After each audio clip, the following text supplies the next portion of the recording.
हमारे देश के इतिहास में हमें पहली बार ऐसा प्रधानमंत्री मिला है जो खुद जिम्मेदारी ना लेकर हमारे देश के लोगों के ऊपर संकट समय में जिम्मेदारी डाल देते हैं। हमने कल ही देखा कि किस प्रकार जब नरेंद्र मोदी जी को ये पता चला कि देश के ऊपर आर्थिक संकट आने वाला है, उन्होंने ये जिम्मेदारी खुद पे लेने के बजाय देश के लोगों के ऊपर ये जिम्मेदारी डाल दी। पेट्रोल डीजल का संयम से इस्तेमाल करना, शहरों में मेट्रो का ही उपयोग करेंगे। वर्क फ्रॉम होम, हमें विदेशों में जाने की बातों को टालना चाहिए। सोना नहीं खरीदेंगे।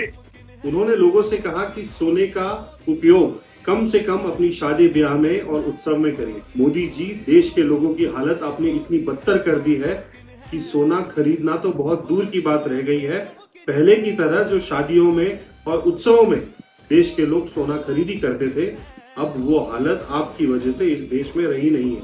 आप देश के लोगों से कह रहे हैं कि आप वर्क फ्रॉम होम करिए। मोदी जी, देश के 50 साल के इतिहास में अभी के समय में सबसे ज्यादा बेरोजगारी हमारे भारत देश में है और आप ही कह रहे हैं कि वर्क फ्रॉम होम करिए। आप देश के लोगों को कह रहे हो कि आने वाले समय में आप फॉरेन विजिट्स या फॉरेन हॉलीडेज पे न जाइए, जबकि पूरे विश्व में आप देश की जनता के लोगों के पैसे के ऊपर घूम के आ गए हो और आप लोगों को बाहर जाने से भी रोक रहे हो। आप देश के लोगों को कह रहे हो कि फॉरेन गुड्स यूज ना करिए और स्वदेशी चीजें अपनाइए, जबकि आप ही मॉन्ट ब्लैंक के चश्मे, मॉन्ट ब्लैंक के पेन, ब्यूलगेरी के चश्मे, मोवाडो की घड़ी पहनकर आप ही पूरी दुनिया में घूमते हो और आप ही कह रहे हो,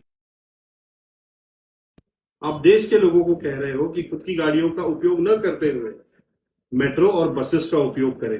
मैं आपको कहना चाहता हूं, सबसे पहले तो आपके मंत्रिमंडल के सारे मंत्रियों को आप कहिए कि आप भी अपने काफिले और कॉन्वॉयज छोड़कर मेट्रो और बसेस के माध्यम से ट्रैवल करें, तब कि आपके लोगों को तब पता चलेगा कि किस प्रकार हमारे देश का इंफ्रास्ट्रक्चर खराब हो चुका है। आखिर में बस इतना कहना चाहूंगा कि मोदी जी, देश के एक जिम्मेदार प्रधानमंत्री बनिए और संकट समय में देश के प्रधानमंत्री होने के नाते खुद अपनी जिम्मेदारी निभाइए, ना कि देश के लोगों के ऊपर जिम्मेदारी डालिए। धन्यवाद।